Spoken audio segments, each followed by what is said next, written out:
A warm welcome to all of you. The journey to become leader is much different than the journey of sustenance. It is once you have reached the peak, you have arrived at your favorite corner cabin with your view. That is not a happy end. It's just a beginning. How do you survive? How do you survive the pressure of the games and not survive? Thrive, not just thrive, to ensure the child inside you is all protected and enjoyed. Because what brought you here does not take you there. If there is one thing that we could change in the world is it could be how working professionals live and do their job, how to create a life full of vision and personal mastery with zero stress. Today, our guest is Hina Siddiqui, an Indian woman with wings, is an author of 5 non-fiction books, including Road to Riches, Of Life, Design a Career You Love, and Secrets of Six-Figure Employee with Zero Stress. She teaches and writes about creating a life of vision, a personal mastery to achieve that is based on holistic yoga approach. She's a lover of yoga, guitars, trees, wind, and the food that her mom cooks. When she is not working on her passion projects, Hina spends her time reading, taking solo trips, chit-chatting with strangers, and cooking for her favorite kids, her niece and nephew.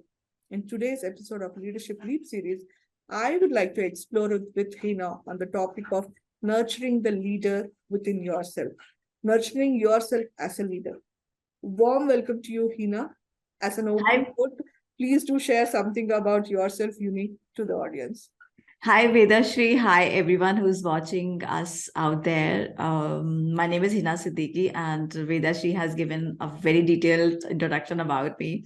So yes, I'm the kind of person who is very informal. So please don't expect any formal things during this interview throughout. And I think that leadership is all about, being yourself. So this is what we are going to talk about.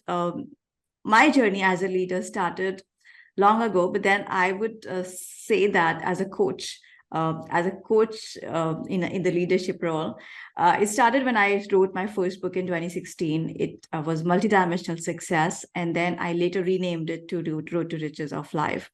And then back to back, I wrote a few books because I struggled in my career. I suffocated in my career and myself. And because I experimented so much with my career and I tried, I did so much trial and error. And in the whole process, I became a career expert.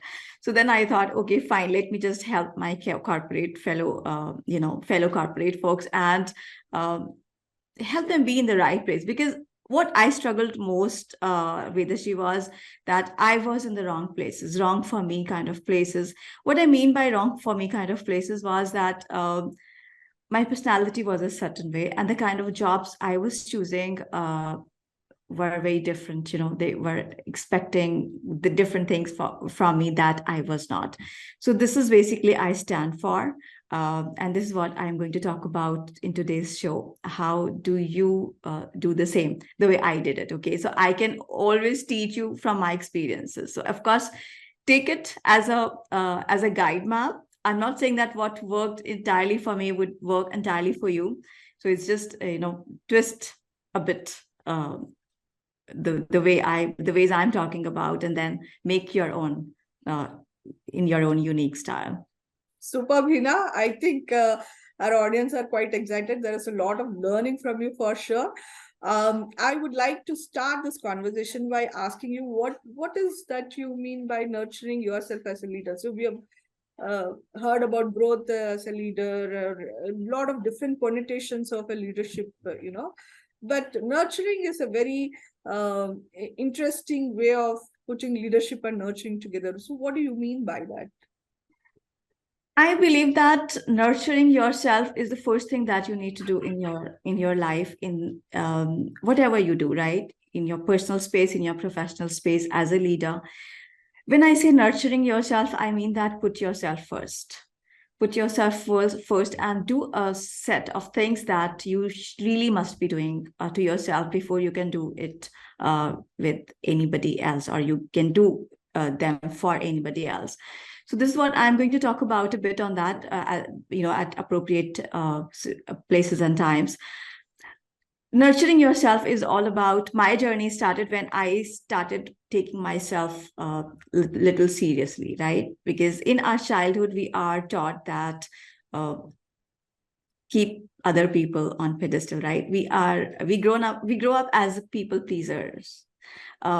We Our responsibility is to please people, right? And that nice girl or nice guy syndrome kind of image that we always try to enact or live.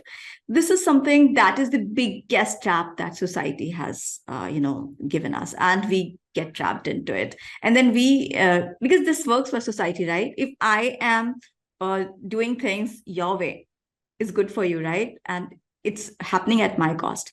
So something that you need to first understand, that as a leader, how you lead yourself excuse me, how you lead yourself to the places of significance, right? That you want to do. What is your vision? So first you need to see a vision about yourself, so that you can help others see the same kind of vision, or the vision for themselves. This is what I say, that nurturing yourself is so important. So as you are going to talk about it, in later on the show, I'm going to give you some tips on that too. Super. Looking forward for it. But before we go into the tips, see, we read a lot of news and we hear a lot of people in the corporate setup or the business setup, that many people are succumbing to the heart attacks and a lot of living alone the pandemic, I'm saying. And it seems like a norm for corporate people to fall sick, and I wonder, is it even possible to envision a life for a corporate person without any, health issues? Do you think it's even possible? Okay, that's a great question. And as I work with corporate professionals all the time, I see that most of them are showing some physical symptoms, and that is happening, after they have suffered so much in their minds. Okay, so this is all about their mental health issues that start showing up as their physical illnesses. So I know a lot of people personally. And this happens because they have not learned to, be themselves, right? Do things that, that dividing yourself into two different parts, and you are playing one role and then the other role, and these two parts are totally misaligned, then definitely the mental health has to suffer, the physical health has to suffer.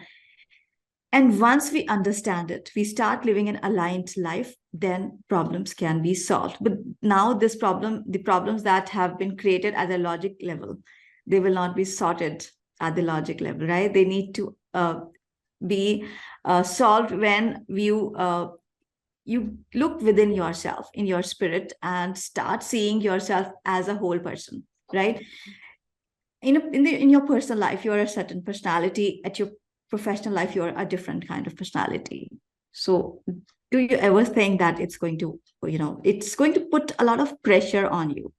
So this is very important, that put that pressure off, shed that pressure off yourself. Don't take that overly responsibility for your company, for your work and all that. Just do your best and enjoy it, right? And that starts with being in the right places.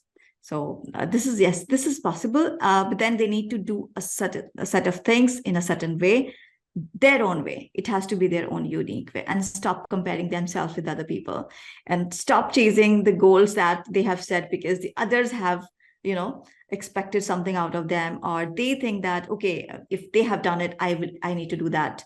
So that is something like, I think that corporate people, what they do, they earn a paycheck, right? They create a kind of lifestyle around that, and then they stay trapped into it. So when they want to experiment with something else, they don't have a choice. They think that, okay, fine, this is something that I need this amount of money to send my children to send my children to a specific school, to live a kind of social status that I'm living right now. So when you are, lifting all those societal expectations from you, then that is definitely possible. But then it's a big step. It's a big step. But then I would not say that take that big step just in one go. You can take a set of small steps to get there. So that's a very interesting way to put it. What I hear when you're saying, Hina, is that the stress comes because we are not aligned to ourselves. Yeah. And the first step towards is understanding who we are and aligning to that. But the biggest challenge I see is that how do you know yourself? It seems like a very big spiritual question, How do I know myself, kind of thing. So how do you coach people on that? How do they come to know who are they and what they need to be aligned to? It starts with paying attention to ourselves, right? And it's when we become that aware. Okay, what I do, what I enjoy doing the most, what I hate, what I'm most comfortable with, what I'm most uncomfortable with. When you start paying attention to the patterns that you are repeating in your life, then you get to understand this. It does not happen in one night, in one day. It takes time and it takes a lot of commitment to do that, right? And there has to be a little, like, a big passion. And I think the corporate professionals, most of them have reached to the place where if they don't do it, then the life is just like hell. And because everybody is living the same way, they think that, okay, so everybody is, I love to say it that way, is that everybody is burning in the same hell. So we find it normal, right? So it's like the beautiful things happen, and it's very possible. When I started my my journey of career switching, and I became a job hopper very soon. And people in my family around me, they started saying that, okay, she's good for nothing, she will not do anything, she cannot hold on to a job for a long time, and then she start looking for something else, right? They think that I'm actually messing up with my life, but actually I was not. I was just trying to uh, you know get to a position where I feel comfortable, which is not impossible, which is not very difficult too. It's much easier than living in a kind of environment which you are feeling so frustrated every single day. It's like, when you take a break and you start seeing at your life, right? Okay, what I want from my work life, it should start from there, not like what people want from me. What should I do to maintain a certain lifestyle, or to certain a certain social status. So when we put ourselves into the expectations of other people and the society and comparison game, then definitely it's not going to happen. It would start when you pay attention to what you want, what you really want to do, and put yourself first, right? And when you put yourself first and you do right things in your life, then trust me, everybody else becomes happy with us. Why? Because when you are happy with yourself, you have so much happiness to spread, right? True. I can give what I have. Yes.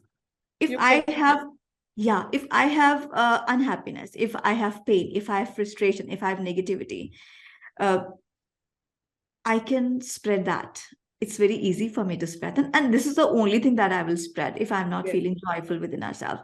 So I love that what Sadhguru says, and I'm a huge follower of him, that he says that there are no good or bad people. There are only two kind of people, joyful and miserable.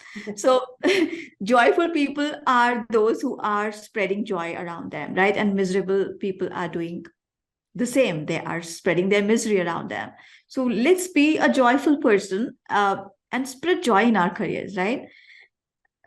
I think that by the time when we are retired, and if we go look back into our work life, and we see that, okay, this is what I am so proud of. Your work should make you feel proud at the end of the day. And if it's not doing that, you are in the wrong place. You are not doing what you must be doing. And this is a very huge, big sign, from the universe that wake up. Yeah. So this question comes to me is like, you have a life that you need to learn, for which you need money, Yeah. for which you take up a job. And then when we are having conversation, we also know that we have to work from a perspective what brings joy to us. Sometimes it's not easy to marry these two, right? And especially in India, where that too, where I am sitting from Bangalore, where everybody is an engineer or software professional. How do you amalgamate these two? I know you kind of said that align it, but do you have anything specific to figure out this earlier in the career? Not coming to like after spending 15-20 years, I figure out like, oh my God, where am I type? Is there something that they can do earlier in the career so that they figure out that this is my passion, this is what will give me money and also bring happiness, kind of thing? Yeah, that's a very interesting question. I would like to start with that. When we start our careers, when in our college days, in our life, after we complete our education, the only objective is to make money, right? To do well in society. Okay, fine. I am this qualified. I hold this job position in this company, right? So all that things starts. And then we, if we, by the time we are 2 years or 3 years into our career, we are, most of the people, they are kind of, okay, fine, this is not working for me, but then I have to. And then they feel invested. If you have ever played that slot machine game, you know that once you put a coin inside and then you put another coin inside, you don't win. And you're expecting the jackpot will happen, right? And by doing the same kind of things, you're expecting a job, the jackpot happen. Isn't it insanity?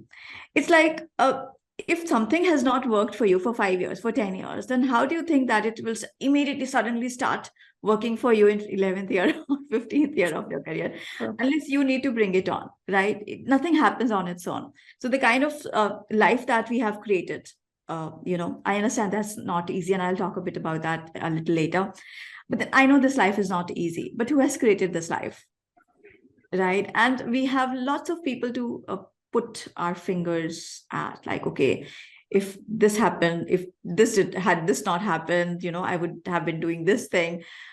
This is nothing like that. It's like we need to take responsibility for our own actions. And when we are, we have done something wrong, or maybe we have spoiled some kind of situation, it's our responsibility to correct it. Okay. And I also would like to say that whatever our childhood was, right? Whatever we suffered or survived in our childhood, as an adult, it's our responsibility to get everything right. Okay. So yes, it's difficult, but it's much more rewarding than you think. Because see, when you are doing a job that you hate or you don't like, when you are making this much of money in your job, do you really think that something that you would really enjoy doing, you would make lesser money in that? Yeah. This is the kind of lie that society has sold us, isn't it? That we, career is the way to make money, and money is not important. Talking about money is greedy, isn't it? Haven't you ever heard of such talks when people say that, right? They are so, it's a taboo to talk about money.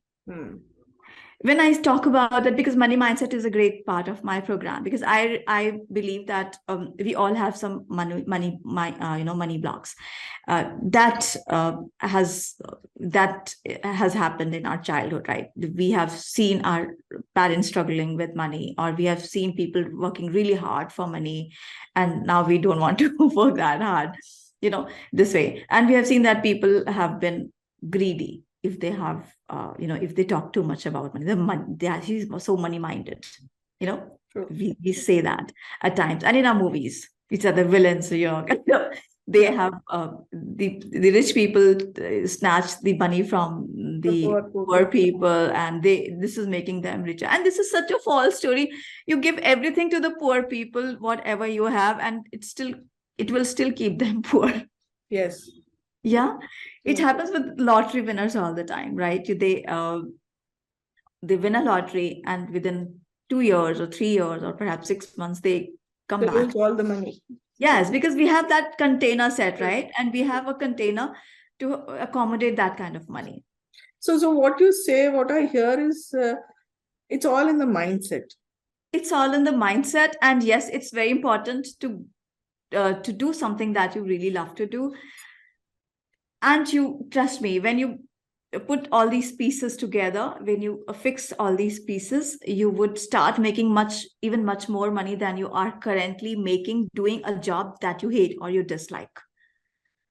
Super, super. Yeah. Why don't you talk about the mastermind dream job that you offer? What is that you do in that? I mean, because this entirely talks about what you have just explained, right? Yeah. Dream to Mastermind is all about being in the right place. I stand for being in the right place, right? This is my why to be in the coaching industry. I have left my corporate job at a very lucrative point where I was heading the departments. I was doing so much, but then I was not feeling very satisfied in my own self, right? I was just doing because I had to do a job, because everybody does it. I need a place to go to every single morning and come back, to keep myself busy and occupied, and then to earn a certain amount of money. Now, this is the story of most corporate professionals. They stay stuck in their corporate jobs because no matter if there's a toxic job, they're, surrounded with toxic people, it's okay. They would stay stuck because they think that there's no way out, right? They, like the slot machine example, they feel so invested. They have invested there 5 years or 10 years or maybe 15 years. How should they just, put everything on stake and come out and experiment with something else? This is scary, right? This is scary. So fears. So come up in the picture. So Dream Job Mastermind is all about helping you find your, right for your job and work culture. So it's not just about job, it's about work culture also. You, as a person, you have a certain personality, you have certain values, you have a certain way to make decisions and choices, right? You like a set of things and you dislike a certain things. So I'm not saying that the exact 100% match you are going to get, but the closest would help a lot. It would help people come out of those health issues, mental health issues, physical health issues, and enjoy the kind of work that they do. So this is the whole point. When you enjoy the work, the work does not feel like work. I can see that in my profession and the people I have helped with this, in Dream Job Mastermind, in my one-on-one coaching programs also, that when they are, in their kind of environment, they are so much happier when they are working a job, doing a job at a place which sucks and which makes them frustrated, or which makes them, struggling at their job all the time. So Dream Job Mastermind is all about doing a lot of clarity work around what is it that you want, and then your mindset, because 80% is about the mindset upgrade. When we talk about mindset, it's like we have sort of, a lot of limiting beliefs that, okay, the job market is difficult. The job, my manager has to be a certain way. All managers are bad, and most people are coming from the place of scarcity, where they think that the job market is bad. It's scarce, right? But this is not the truth. We are always looking for people who are good for a job. But the only thing is that you need to be that good, candidate, a strong candidate that can fill. And this is about how you can bring value to the work. Okay, every business is there to make profits.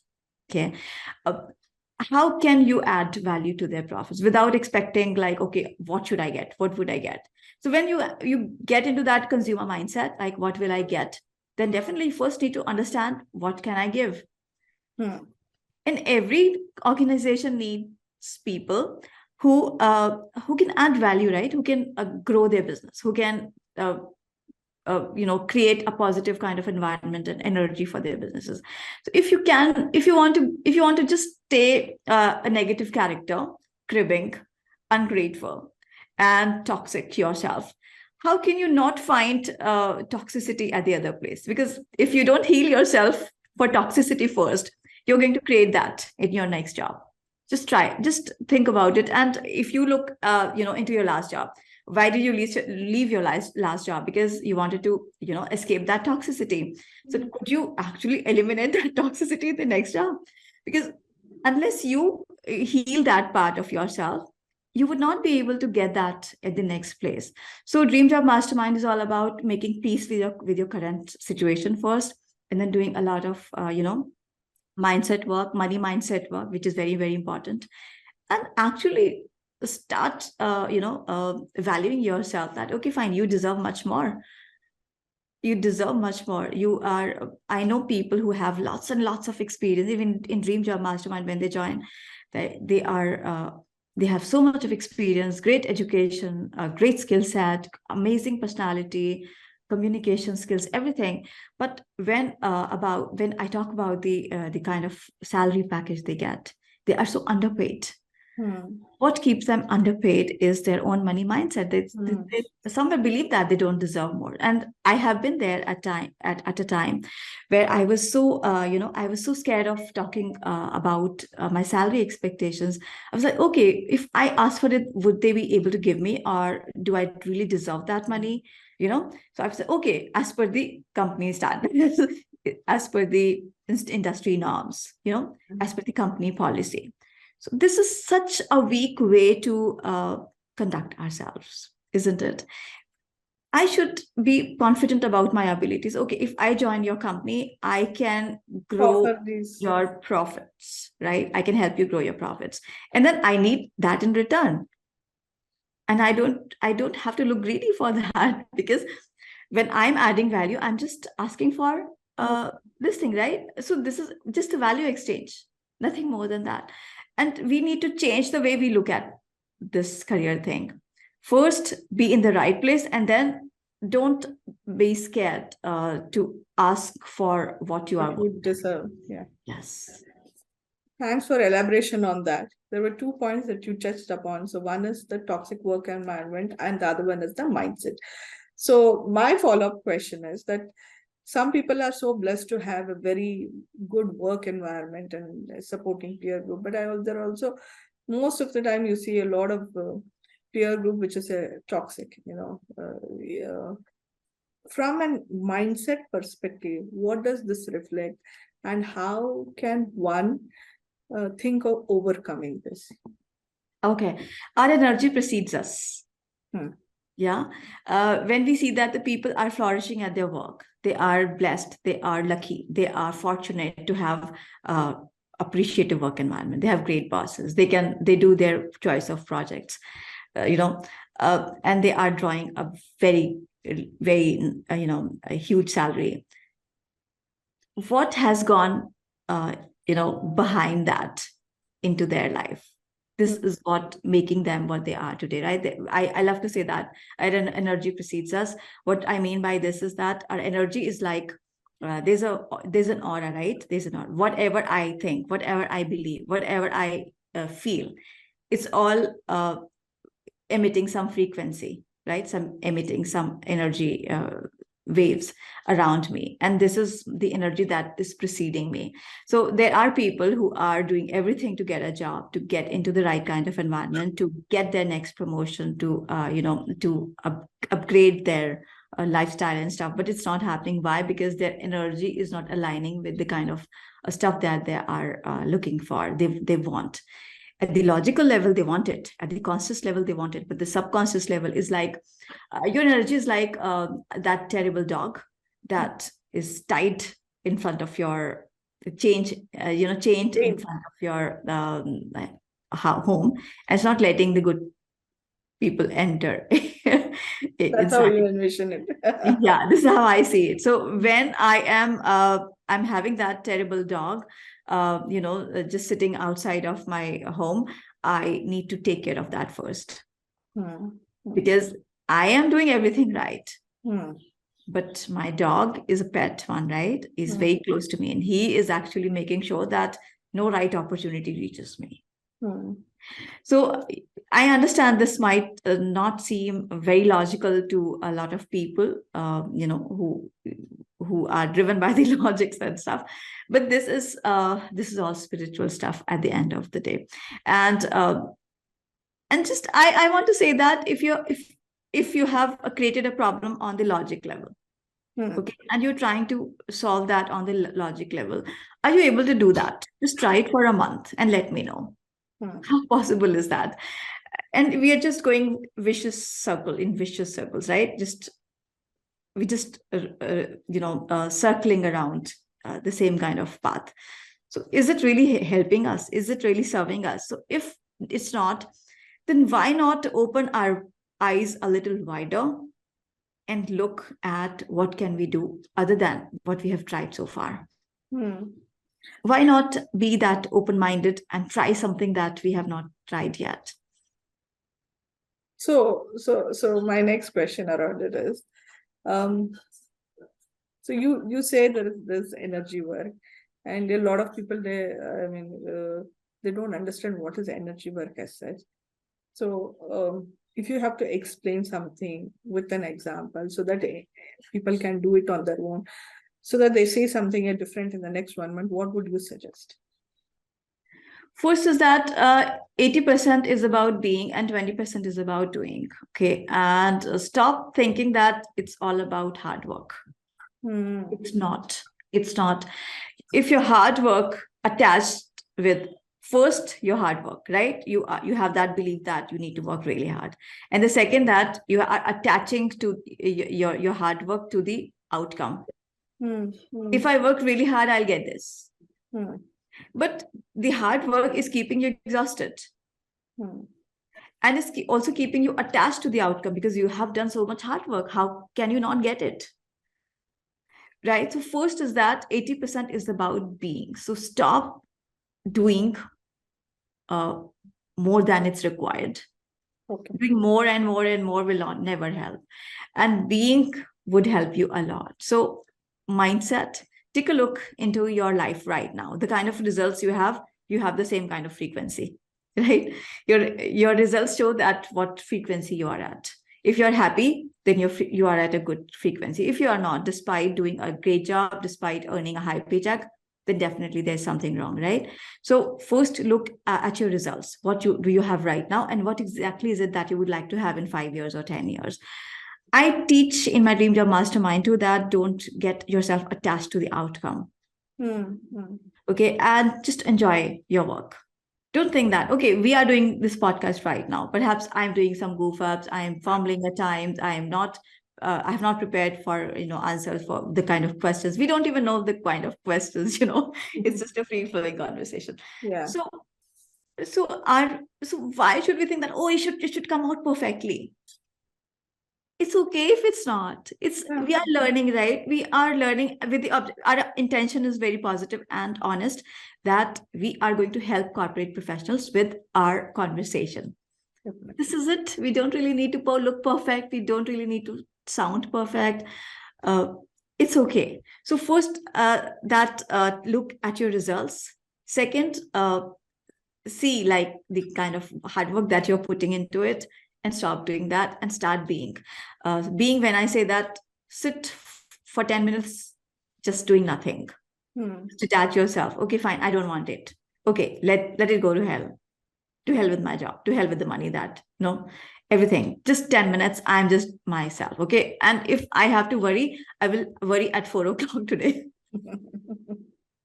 Okay, if I have to talk about my boss, if I have to think about my boss, I will think about it at 8 p.m. today. Okay. Yeah. And then, of course, it's just about taming your mind.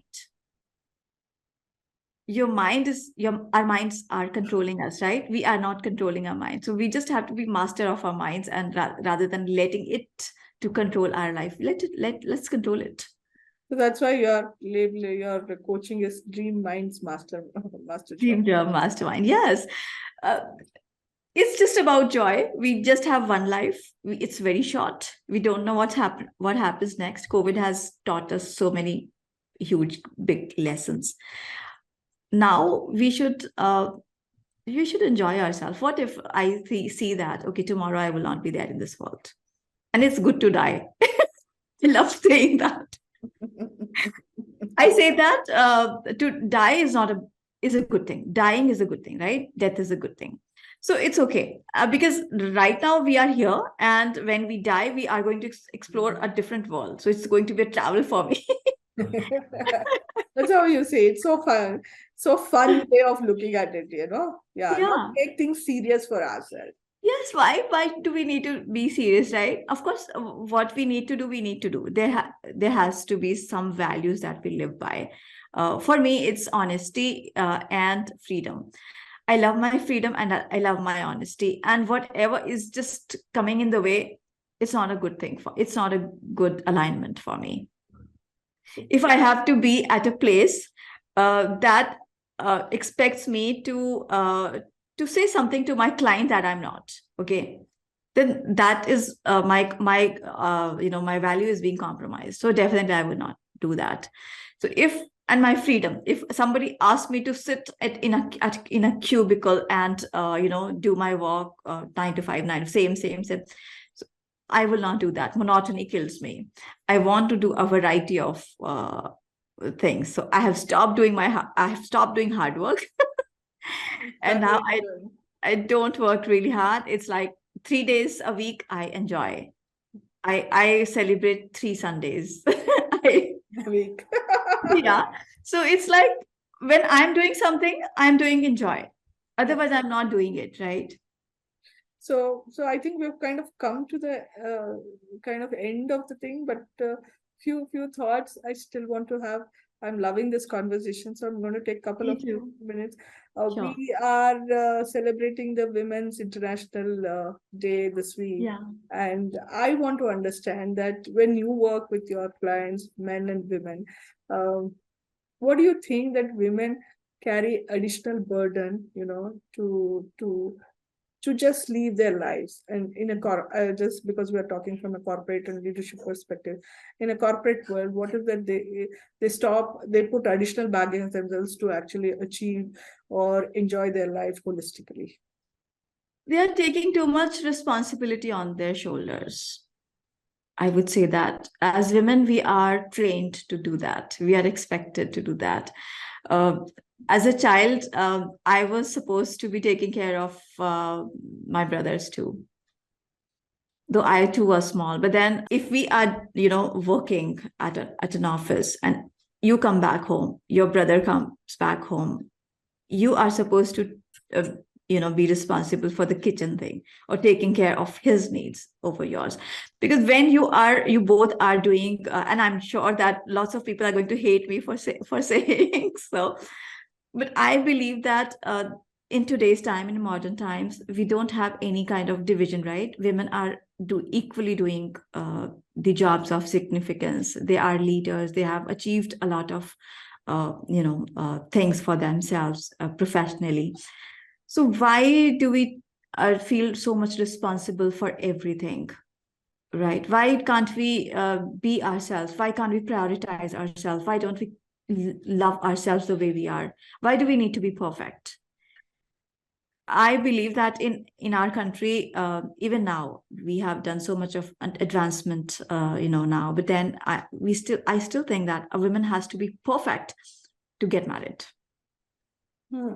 She has to be a certain height, she has to be a certain weight, she has to be a certain complexion, she has to know a certain things to get married. But when it comes to a man, they are not such much of the expectations. So they just have to do their job well. They just have to and women are also doing it, right? So they are, and I'm not saying that it's anybody's fault. Our parents have learned their behavior from their parents and their parents, so let's forgive everybody. Let's forgive everyone, because it's nobody's fault. But now it's a time to understand that let's break through that. Because as women, when we have our children, when we have daughters, when we have sons, we need to teach them. Yeah, change the way we have been thinking for ages.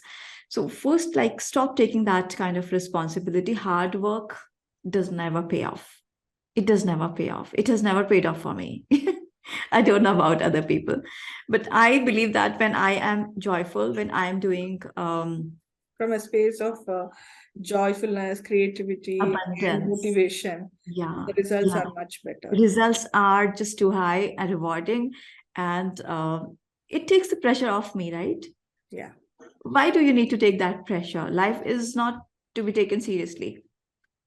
So women, I think it's all for us women out there who take things unnecessarily seriously, Yeah. and taking on the burdens of others, and trying to be perfect. So I think at least once a year we have to be aware of that, and understand that is not everything, is not on our shoulders. Just to Yeah. see what makes us happy and work in that direction. Absolutely, absolutely. I would like to add that because the kind of behavior that we have learned during our growing up years, it's reflecting in all areas of our life. Is it okay to be smiling at one place and be miserable at other places? Yeah, yeah. It's not. So, if, for example, if I am very joyful right now, I will be joyful at other places also. Truly, if I'm not acting, if I'm not faking, right? So how come, for example, if you are taking overly responsibility at your home front, Or trying then to be too perfect about everything. too perfect, right? Then the same thing is going to show up in your work life also. You are expected to do the same at your work life, not by anybody else, but by your own self. You say, okay, fine, it's okay to be perfect. It's good to be perfect. Yeah. So when you say it at your home, when you sit and see and do things that, okay, it's okay to be not perfect. Yes. It will reflect at your workplace also, because we live in integrity, right? We can't be half this, half that. Yes, very true. I think you have Yeah. really So, summarized it. yeah, Not to get ahead of us, just to be in that moment and embrace all the imperfections as yeah, our own, be in the acceptance, and then see what comes out of it, rather yeah, than forcing our way into it. And I think yes, something beautiful blossom out of it. absolutely. This is very important, and this is the time that I think we are living in such a privileged times where we have, you know, we have crossed that bread and butter struggle. You know, most of them, I would say. Uh, Now is the time to thrive. Yes. Survival is like enough of survival. Now is the time to thrive. And thrive is just not that financially or somebody would say good about us or somebody would feel good about us. It's just about how we feel about ourselves, Correct. how well we are nurturing ourselves, how we are loving ourselves the way we are unconditionally. Okay, it's okay to be a gray person. I don't have to be the black or white. I am good at times, I'm nasty at times. I'm in good mood at times. I'm a bad mood at times. And it's completely okay. Why do I need to judge myself? And when I won't judge myself, I won't judge others too. True. And it's going to make wonderful, wonderful leaders who are nurtured in true sense. Very well said. Thank you, Hina. I think we have just come to the last segment where I generally ask my speakers to share 3 practical tips that the audience can use immediately so that they benefit in their work life. Okay, great. First, I would say that have a self-care routine. Do something that you like to do, you love to do, and it has to do nothing with anybody else. For me, it's yoga, it's meditations. For me, it's a lot, right? I put myself a priority all the time.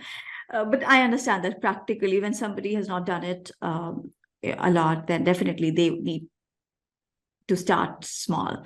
So first start with 10 minutes or perhaps 15 minutes or 30 minutes a day, right? And if you can't even do it for a day, do it once a week or twice a week, and have that self-care activity for yourself. It can be reading, it can be making yourself a good meal when nobody's there around, right? It's very normal for women to cook a meal when somebody is there. Yeah. If I'm there, I can make a Maggie for myself. So it should not be that way. You make yourself a good meal even if nobody is there to share that with you. So have some kind of self-care activity for you, which is very, very important. Second, I would say that stop working hard. Stop working hard from now on. I am not saying that you, again, do that entirely, that, okay, you cut off your hard work elements from your work life entirely, but then start with one thing, one area where you are doing a lot of hard work, and try. Don't believe me. Just try yourself. and then Definitely. see how that changes things for you. So if you are doing a lot of stressful work around some act, like for example cooking, if you're doing really really hard making a lot of food and stuff, just make something simple. Hmm. Hmm. Make something simple and let other people be comfortable with it. Correct. Right? Don't give too much to them on the plate so that they start expecting some really unrealistic things from you. So we need to train people how to treat us. Yes. Yes. Yes. Otherwise they are conditioned Yes. to expect from us whatever they want. And finally, I would say that meditation is something that has worked miracles for me. So I would say that 15 minutes at least a day, if you could sit with yourself and self-reflect, it's going to help you a lot. It really is going to help you a lot. It's just not about like spirituality is not something that's going to give you reward you after you die. It's for this life, right? So Thank do you it. so much, Hina. I think these were very good practical tips, some of which I follow it myself. And Great. I think I had a lovely, free-flowing conversation. I thoroughly enjoyed this, and this will be special for us as we launch this for the International Women's Week as well. Thank you so Well, much. that's a pleasure, and it was such a wonderful conversation. I really enjoyed that, and you asked some great questions. And of course, I know that we did not prepare any such questions like that. Yeah, So it was entirely free flowing and spontaneous. You're doing great, great, great work, and it's so much important for women out there to see things like this and conversations like this and get inspired and to do things that are a little differently. thank you so much, Hina. Thank you. Thank you. All the best.